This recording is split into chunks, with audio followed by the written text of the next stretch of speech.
আজকে শেয়ার করছি কাঁচা আমের আমসত্ত্ব। রোদে দেওয়ার কোনো ঝামেলা নেই, ঘরে বসেই ফ্যানের বাতাসে বানিয়ে নিতে পারবেন একদম পারফেক্ট আমসত্ত্ব। আর আমসত্ত্ব পছন্দ করে না এমন মানুষ কিন্তু খুবই কম আছে। আমসত্ত্ব দেখলেই কিন্তু জিভে পানি চলে আসে। আমসত্ত্ব বা ম্যাঙ্গো বার যাই বলেন না কেন।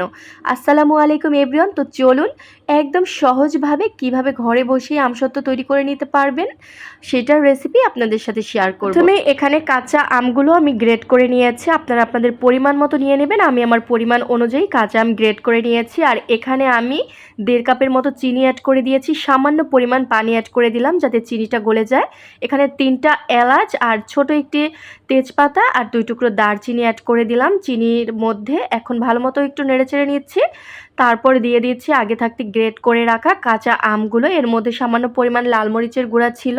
এখানে আমি কাশ্মীরি লাল মরিচের গুঁড়া অ্যাড করছি। তো এখানে কিন্তু লাল মরিচের গুঁড়া প্রথমে কম হয়ে গেছে, তো আমি আবারও 1/2 টেবিল চামচ পরিমাণ অ্যাড করে দিয়েছি।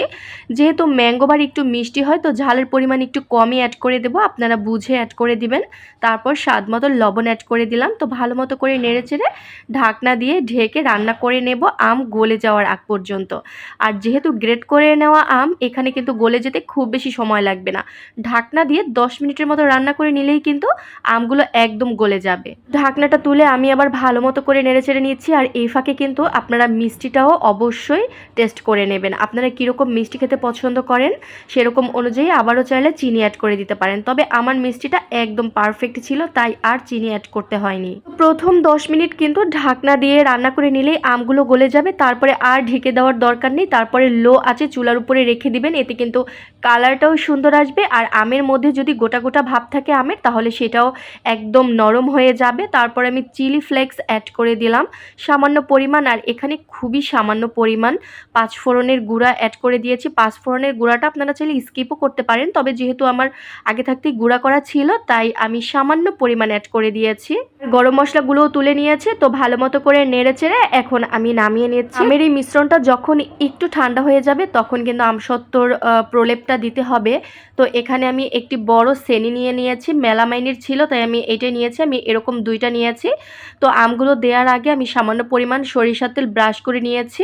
অবশ্যই আমসত্ত্বটা দেওয়ার আগে যে পাত্রের মধ্যে আমসত্ত্ব দিবেন সেই পাত্রে অবশ্যই একটু তেল ব্রাশ করে দিবেন, কারণ এতে যখন আমসত্ত্বটা শুকানোর পরে তুলে নেবেন তাহলে কিন্তু খুব সহজেই তুলে নিতে পারবেন, পাত্রটার সাথে লেগে যাবে না। আর আপনারা চাইলে কিন্তু স্টিলের বড় ছড়ানো সেনির মধ্যেও দিতে পারেন, তবে আমার কাছে মেলামাইনের ছিল আমি সেটার মধ্যেই দিয়ে দিয়েছি। আর যেহেতু আমি রোদ্রে দিব না, আমি ফ্যানের বাতাসে শুকিয়ে নেব, এই কারণে আমি মেলামাইনের, যাই হোক স্টিল হোক বা মেলামাইন হোক যাতেই হোক আপনারা এরকম ছড়ানো একটা বড় প্লেট বা ছেনির মধ্যেই কিন্তু এই আমসত্ত্বটা দিবেন। তো দেখুন 2 রাত 2 দিন আমি একদম ফ্যানের বাতাসে রেখেছি। যেই রুমে ফ্যান চলতো সেই রুমেই কিন্তু আমি এই আমসত্ত্বর পাত্র দুটি দিয়ে রেখেছি।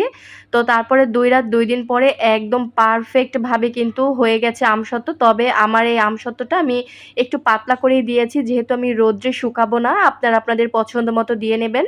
তো তারপরে আমি কেটে নিচ্ছি দেখুন। আর এই আমসত্ত্বটা যদি পারফেক্টভাবে শুকিয়ে না যেত তাহলে কিন্তু আমি হাতের উপরে তুলতে পারতাম না, ভেঙে যেত। আর এরকম যখন আমি ফোল্ড করে দিচ্ছি ফোল্ড করার সময়ও কিন্তু ফেটে যেত। তো দেখুন একদম পারফেক্টভাবে কিন্তু সুন্দর মতো ফোল্ড করা যাচ্ছে, একদম ভেঙে যাচ্ছে না। যেমন খুশি তেমনভাবেই কিন্তু আমি আমসত্ত্বটাকে নাড়িয়ে চাড়িয়ে তারপরে এরকম ফোল্ড করে দিলাম।